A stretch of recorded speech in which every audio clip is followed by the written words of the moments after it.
She laughed when I winked at her, but then she said something I'll never forget: "If you wink again, I'll wink back."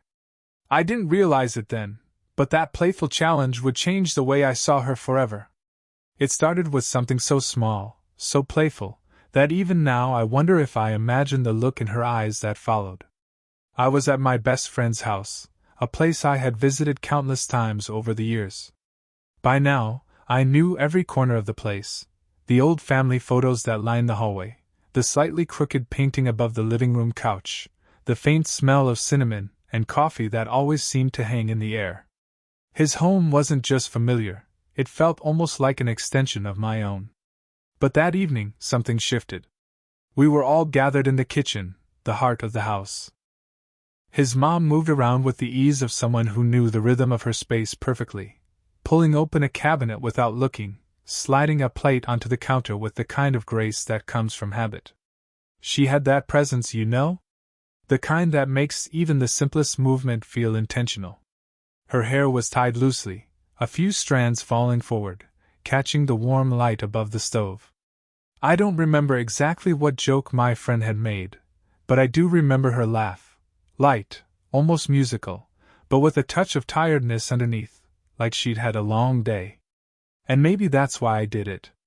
Maybe it was instinct, or maybe it was just me being the kind of guy who always tries to add a little spark to a moment. I caught her eye and winked. It wasn't supposed to mean anything.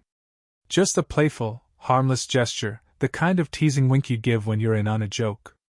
But the second it happened, I felt the air shift. She paused. Not long, just long enough for me to notice. Her lips curved into the smallest smile, the kind that doesn't quite reach the surface right away. Then she tilted her head ever so slightly, meeting my gaze with an expression I couldn't quite read. "If you wink again," she said, her voice calm, deliberate, but touched with amusement, "I'll wink back." The words landed heavier than they should have. Everyone else in the room laughed it off. My friend rolled his eyes, joking about how his mom always had a comeback ready. But for me, it was different. My chest tightened, and suddenly, the warmth of the kitchen felt hotter than before. I tried to laugh, too, to brush it off as nothing.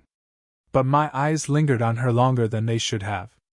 The way she stood there, arms folded loosely across her chest, eyes sharp yet playful.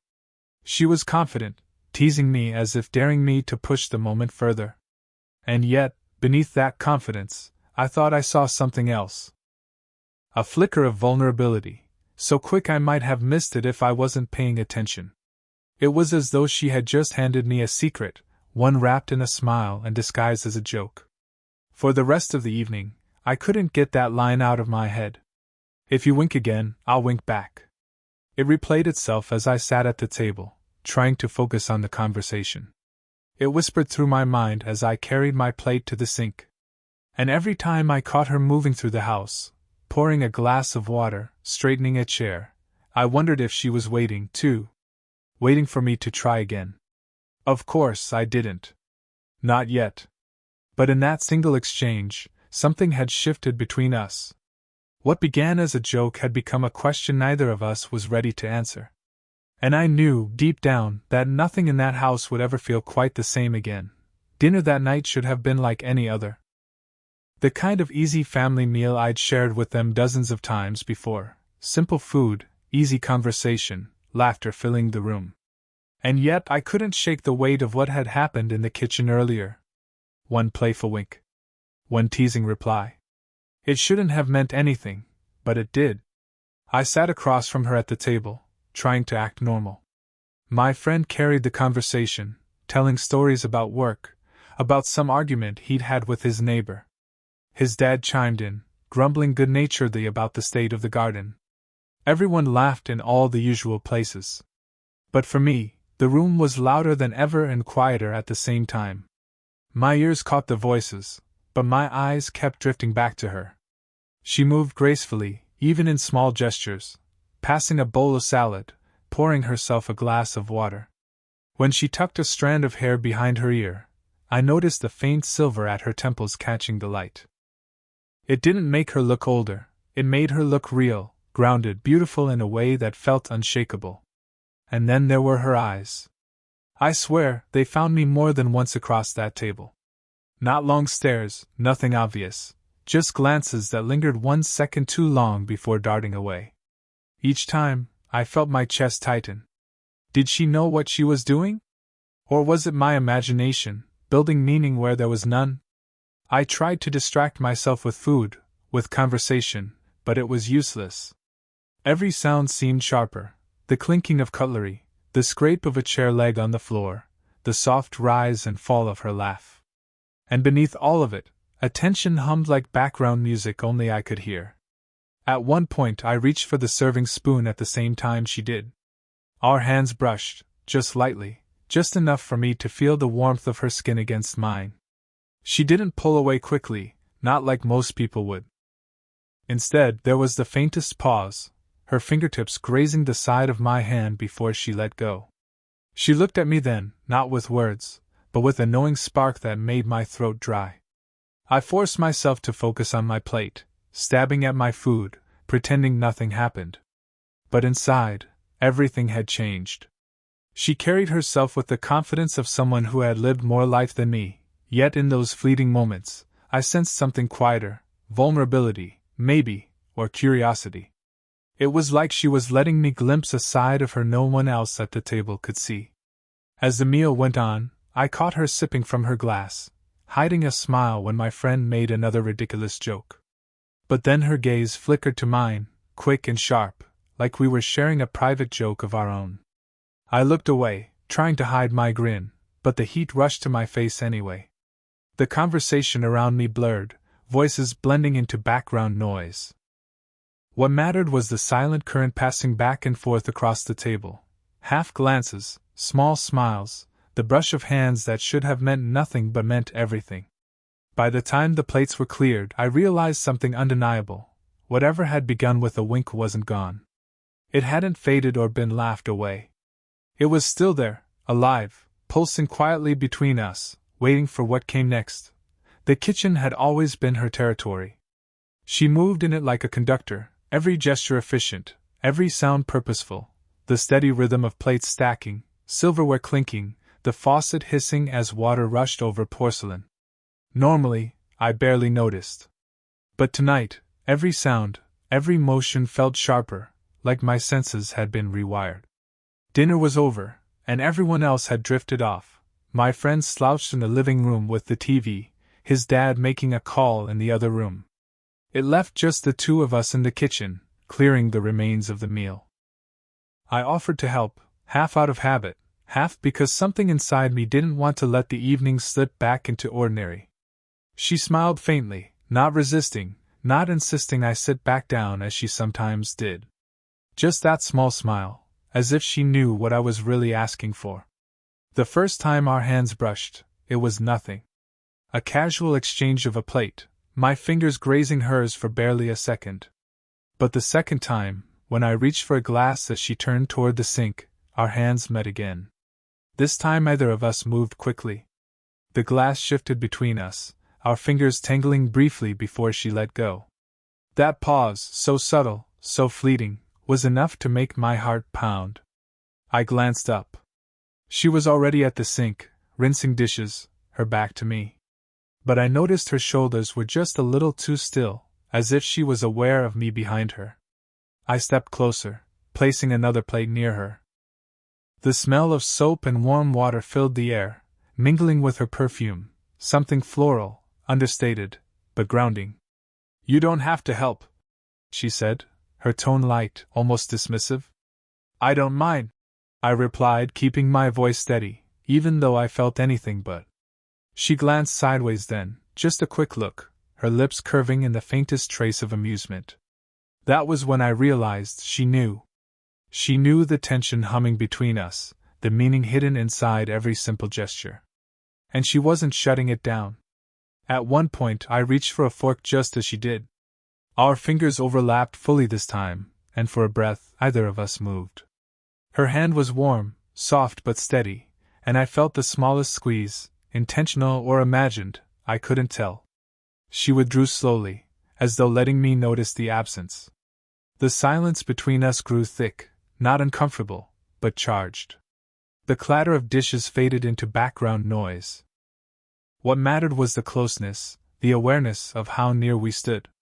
When I leaned slightly to place a bowl in the rack, my shoulder brushed hers. She didn't shift away. Instead, she dried her hands on a towel and stood beside me, close enough that I felt the heat radiating off her arm. She handed me the towel without speaking, her eyes flicking up to meet mine for just a second too long. The look wasn't playful this time. It was steady, searching, as though she was trying to decide something. I swallowed hard, forcing myself to break the stare. I dried my hands, focusing on the ordinary act, but my thoughts were anything but ordinary. Every accidental touch, every pause in motion, had become deliberate. And yet neither of us said a word about it. We simply finished the task side by side, pretending we were just two people cleaning up after dinner. But in truth, it felt like a dance, silent, careful, intimate in a way that words couldn't touch. By the time the last dish was put away, I knew one thing for certain: this wasn't just in my head anymore. She felt it too. And whether we admitted it or not, we had already crossed the line. The house had quieted in that familiar way it always did after dinner. The TV murmured faintly from the living room, my friend half dozing on the couch, his dad still on the phone. The clatter and chatter of the evening had faded, leaving the kind of hush that makes you notice the smaller sounds: the creak of the floorboards, the hum of the refrigerator, the distant chirp of crickets outside. I stepped onto the porch to catch a breath of cool air, and there she was. She sat curled in a chair near the railing, a mug of tea cradled between her hands, steam rising into the night air. The porch light cast a warm glow over her face, softening the lines around her eyes, making her look at once strong and impossibly fragile. For a moment I just stood there, watching, caught between the urge to walk away and the pull to sit beside her. "Couldn't sleep?" I asked lightly, easing into the quiet. She glanced up, surprised but not unsettled. "Just needed a break," she said, her voice low, almost thoughtful. She gestured to the chair next to her. "Sit if you want." I did, the old wooden chair groaning under my weight. The night air was cool against my skin, carrying the earthy smell of damp grass. Somewhere down the street, a dog barked, then fell silent. For a while we just sat there, sipping tea and listening to the sounds of the night. It should have been awkward, but it wasn't. There was something calming in her presence, a steadiness I didn't realize I'd been craving. Eventually, she broke the silence. "Funny, isn't it?" she said, staring into her cup. "How life doesn't turn out the way you imagine. You think by a certain age you'll have it all figured out.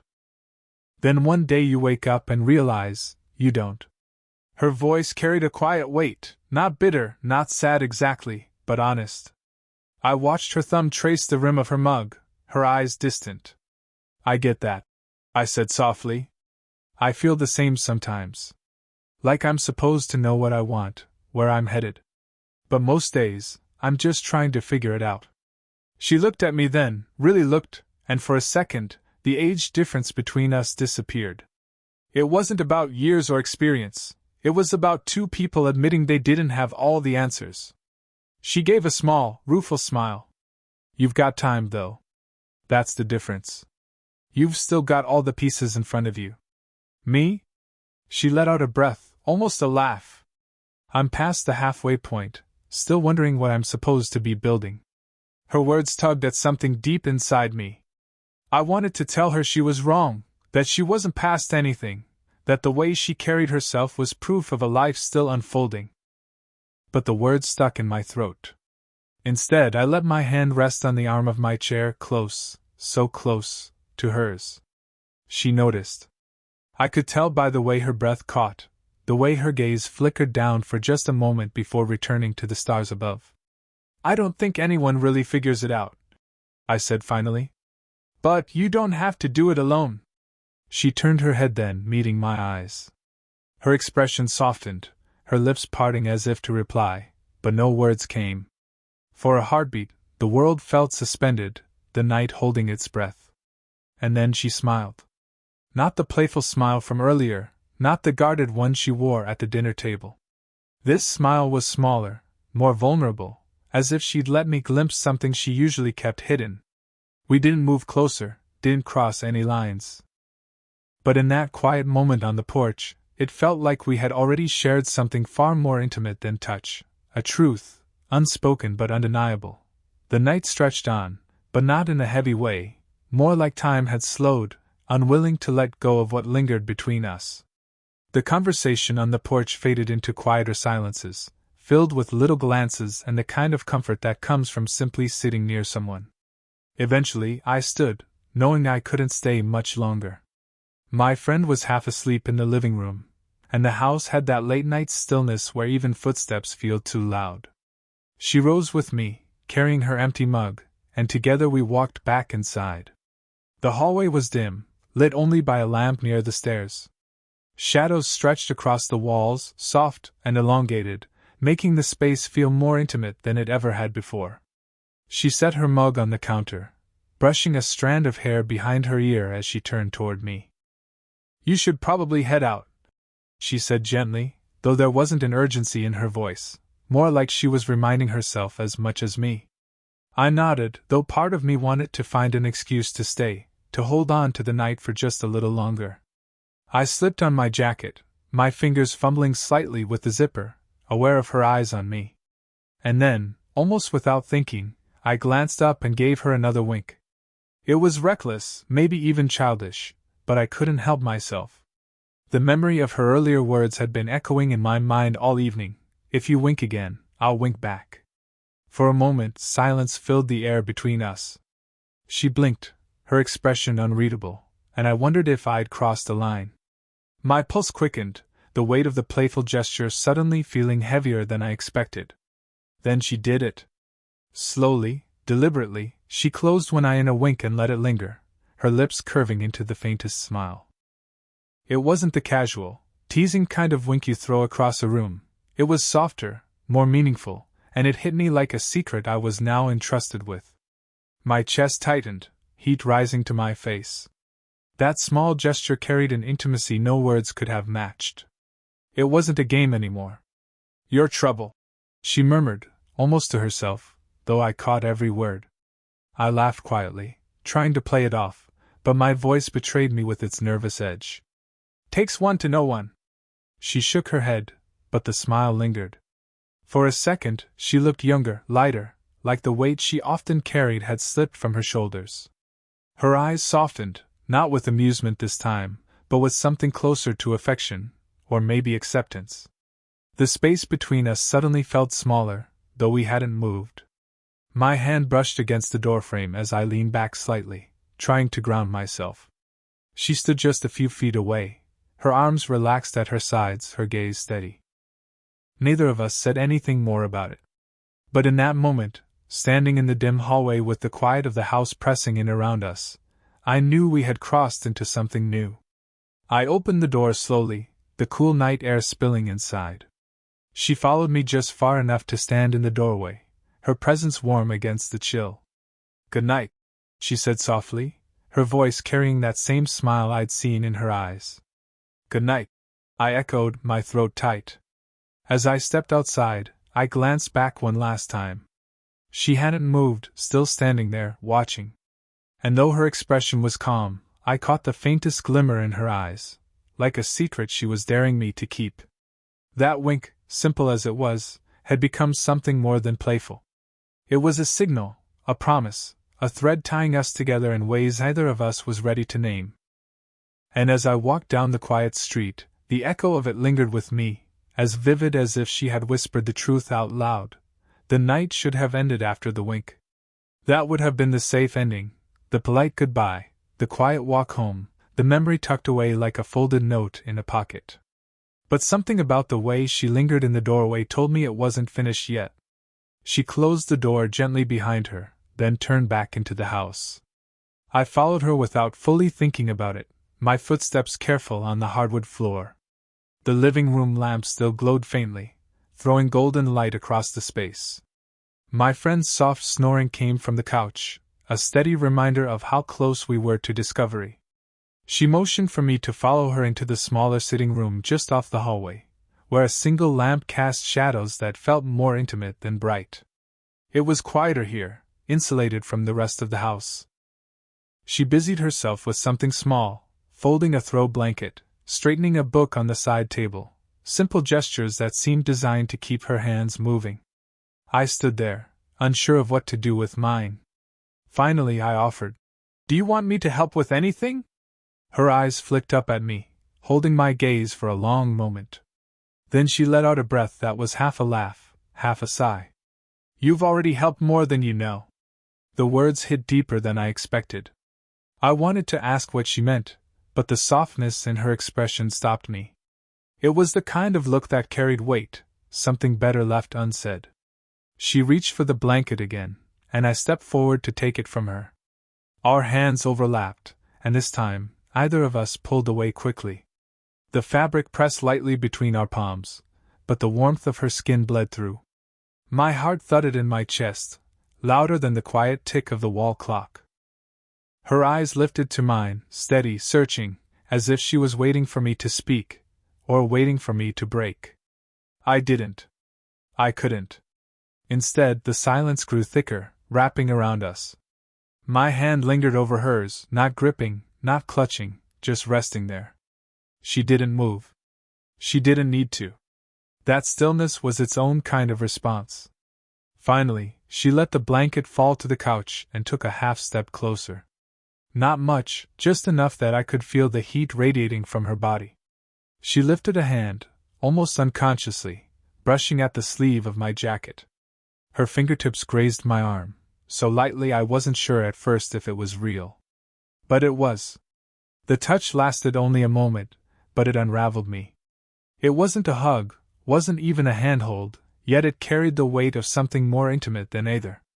I wanted to close the distance, to say something that would make sense of the fire sparking between us. But the sound of my friend shifting in the living room reminded me of where we were, who she was, who I was. We froze, our eyes locking. The unspoken truth hung between us. If either of us moved, the line would be crossed, and nothing would ever be the same.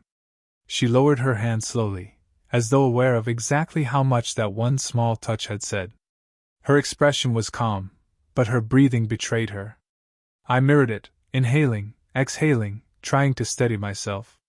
After a long pause, she whispered, almost to herself, "We should stop." But her tone wasn't firm. It wasn't final.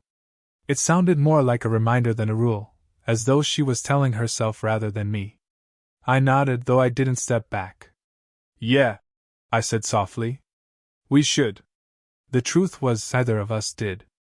We simply stood there, caught in that impossible space between restraint and surrender, our bodies close but not touching, our hearts louder than the silence around us. And in that almost touch, I realized something. Sometimes the moments you don't act on are the ones that change you the most. Morning light has a way of changing things. It softens sharp edges, pulls back the curtain of night, and makes everything feel a little less secret. When I woke up on the couch the next day, the weight of what hadn't happened, and what almost had, pressed heavier on me than sleep ever could. The house was still. My friend was sprawled in an armchair, phone dangling from his hand, the soft hum of morning cartoons playing from the muted TV. The world looked ordinary again, but I wasn't. I moved quietly into the kitchen, and there she was. Already awake, already moving, already pretending nothing was different. She was dressed casually, a light sweater over her shoulders, her hair pulled back but with the same loose strands framing her face. A mug of coffee rested on the counter beside her. She looked up when I entered, her expression unreadable for a moment before she gave me a small, practiced smile. "Morning," she said, voice steady even. "Morning," I echoed, trying to sound normal, though my chest still carried the echo of her touch from the night before. She slid a plate toward me, toast, eggs, something simple. The kind of breakfast she probably made 1,000 times without thinking. But as she handed it over, our fingers brushed again. This time, it was no accident. The pause was too long, the look in her eyes too knowing. And yet, just like that, she pulled away. "Eat before it gets cold," she murmured, turning back to the stove. I sat at the table, staring at the plate, barely able to swallow. The silence stretched between us, filled only by the faint ticking of the kitchen clock. I wanted to say something, about last night, about what her almost touch meant, about the invisible line we were balancing on. But the words refused to come. She broke the quiet first. "What happened last night?" she began, then stopped. She turned off the burner, placed the pan down, and leaned her hands against the counter. Her shoulders rose and fell with a deep breath. Finally, she looked at me. "It can't happen again." The firmness in her voice cut through me, but the softness in her eyes gave her away. She wasn't scolding me. She was protecting herself, or maybe protecting both of us. "I know," I said, though my voice cracked slightly. "I know." And I did. The truth was simple. She was my best friend's mom. She was older, wiser, bound by responsibilities I couldn't even fully understand. I was just a guest in her home, caught in something too fragile, too dangerous to name. Still, the weight of what we shared, of what almost happened, couldn't be undone. It wasn't just a wink anymore. It wasn't just a laugh in the kitchen or a brush of fingers over a blanket. It was a secret, folded tightly between us, a line crossed without ever being crossed at all. As I finished breakfast, the rhythm of the house began again. My friend woke up, stumbling into the kitchen with a yawn, oblivious to the storm that had passed while he slept. She poured him a cup of coffee, teased him gently about his messy hair, slipped back into her role with flawless ease. If not for the way her eyes flicked toward me once, just once, I could have convinced myself I dreamed it all. When it was time to leave, she walked me to the door. My friend trailed behind, already talking about plans for the weekend. She stayed a step back, letting him lead the way, but when I glanced at her, she gave me the faintest smile. Not playful, not daring this time, something softer. A goodbye, but not quite an ending. "Take care," she said simply, her voice quiet enough that only I could hear. I nodded, stepping out into the daylight. The cool morning air hit my face, and for the first time, I felt the full weight of it, the longing, the restraint, the unspoken connection that would follow me long after I left that house. It didn't end with a kiss. It didn't end with a confession. It ended with silence, with distance, with the knowledge that some stories are powerful not because of what's said, but because of what's left unsaid. And maybe that was the point. The wink wasn't the start of something, and it wasn't the end either. It was a reminder of possibility, of boundaries, of the fragile lines we walk when desire collides with reason. I walked away that morning knowing two things for certain: nothing had happened, and yet, everything had. 28L